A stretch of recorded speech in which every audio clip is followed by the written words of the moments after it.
Hindi biro ang trabaho ng mga embalsamador, kaya naman di rin basta-basta ang pagkuha ng lisensya para sa trabahong ito. Gaya ng ibang kurso, masusimula itong pinag-aaralan sa isang eskwelahan. Balitang hatid ni Cara David. Isa na namang pangkaraniwang araw sa eskwela para kay Dayan at sa kanyang mga kaklase. Isa na namang leksyon ang kailangan matutunan mula sa mga alituntuning dapat isapuso. Pero ang eskwelahan at pinag-aaralan ni Dayan, hindi pangkaraniwan. Eskwelahan kasi ito ng mga embalsamador. Kaya ko lang naman ito naisip pasukin. Kasi since pag sinabi nating embalming, maraming pumapasok sa isip ng tao. Yung iba sinasabing nakakadiri daw ito, tinatanggal yung lamang loob.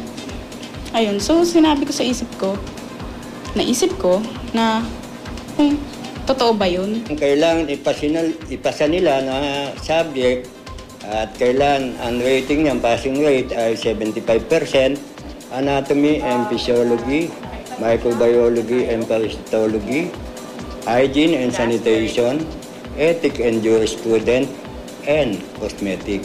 Sa ngayon ay loaded ang mga nurses, no? Wala silang trabaho makuha. So, kumukonvert sila sa embalming. Kasi karaniwan, kinukuha ng mga employer ay medical background. Mula sa pagsasaulo ng proseso ng pag-eembalsamo, mga batas sa pangangalaga ng bangkay, hanggang sa pagpapaganda sa mga ito, matututunan sa Philippine Embalmers and Undertakers Review and Training Center Incorporated. Pero ang tunay na pagsusulit nagaganap lamang sa pagsalang sa morgue. Di alintana ang masangsang na amoy ng formalin at ang lamig ng katawan ng patay, sinimulan na ng mga magkakaklase ang pag-eembalsamo. Sa loob ng 3 buwan, pwede nang matapos ang Embalming and Undertakers Program. Kailangang ipasa ng estudyante ang exam ng Department of Health para maging lisensyadong embalsamador. Batid ni Dayan na di pangkaraniwan ang napili niyang kurso. Pero alam din niya ang dignidad na hatid nito para sa mga yumao. At karangalan daw niya na makapaglingkod sa ganitong paraan. Ang pag-embalming masaya. Kasi bukod sa nape-present mo yung cadaver na maayos sa family. Yung feeling na